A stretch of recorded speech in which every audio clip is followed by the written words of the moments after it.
నంద్యాల జిల్లా డౌన్లోని పాత బస్టాండ్ దగ్గర కూటమి నాయకులు కార్యకర్తలు పెద్ద ఎత్తున నిరసన చేపట్టారు. సీఎం చంద్రబాబుపై అంబటి రాంబాబు చేసిన అనుచిత అసభ్యకర వ్యాఖ్యలను తీవ్రంగా ఖండించారు. ఈ సందర్భంగా అంబటి దిష్టిబొమ్మను దహనం చేశారు. ఆయన వ్యాఖ్యలు ప్రజాస్వామ్య విలువకు విరుద్ధమని, రాష్ట్ర ప్రజల మనోభావాలను తీవ్రంగా దెబ్బతీసేలా ఉన్నాయని ఆగ్రహం వ్యక్తం చేశారు. రాజకీయాల్లో హద్దులు దాటి మాట్లాడడం సరికాదని, ఇలాంటి బాధ్యతారహిత వ్యాఖ్యలు ప్రజల్లో అపోహలు సృష్టిస్తాయని వెల్లడించారు.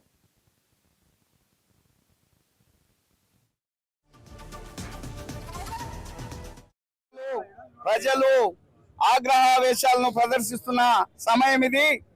చాలా బాధాకరంగా, చాలా కోపంగా తెలుగుదేశం పార్టీ కార్యకర్తలందరూ వీధుల్లోకి వచ్చి మరి నిరసన తెలియజేస్తున్న సందర్భంలో డోన్ పట్టణంలో కూడా మా నాయకుడు ఎమ్మెల్యే గారు సూర్యప్రకాష్ రెడ్డి గారి ఆదేశాల మేరకు కార్యకర్తలందరూ కూడా మరి ఇక్కడ వచ్చి ఆంబోతు మరి దున్నపోతులాగా పశువుల్లాగా ప్రవర్తించే అంబటి రాంబాబు దిష్టి బొమ్మను తగలబెట్టడం జరిగింది. మీకందరికి తెలుసు, అంబటి రాంబాబు, అజిత్ జోగిలు గాని, కొడాలి నాని గాని, పేర్ని నాని గాని ఇట్లాంటి మరి సభ్యత సంస్కారాలు లేని చరిత్రహీనులుగా మిగిలిపోతున్న వైసీపీ నాయకులందరూ కూడా ఏ రకంగా ప్రవర్తిస్తున్నారు, రాష్ట్రంలో ఏ రకంగా మాట్లాడుతున్నారు ప్రజలందరూ చూస్తున్నారు.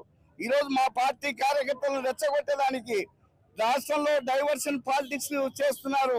రాష్ట్ర ప్రజలను మూడులో చేంజ్ చేసేదానికి చంద్రబాబు నాయుడు గారు, మా నాయకుడు చంద్రబాబు నాయుడు గారు, నరేంద్ర మోడీ సహకారంతో కూటమి ప్రభుత్వం నాయకత్వంలో ఈ రాష్ట్రానికి అనేక అభివృద్ధి కార్యక్రమాలు చేసి ప్రజల సంక్షేమాన్ని అందిస్తూ అనేక కార్యక్రమాలు చేస్తున్న సందర్భంలో ప్రజలను డైవర్ట్ చేసేదానికి డైవర్షన్ రాజకీయాలు చేస్తున్నారు.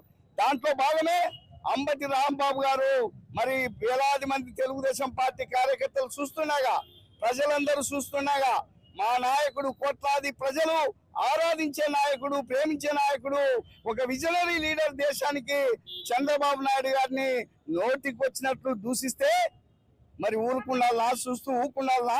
మీకున్న బీపీలు తెలుగుదేశం పార్టీ కార్యకర్తలకు లేవా అని జగన్మోహన్ రెడ్డిని అడుగుతున్నాం. Please subscribe to YK TV Network. Please subscribe to YK TV. Please watch YK News. Don't forget to subscribe YK News channel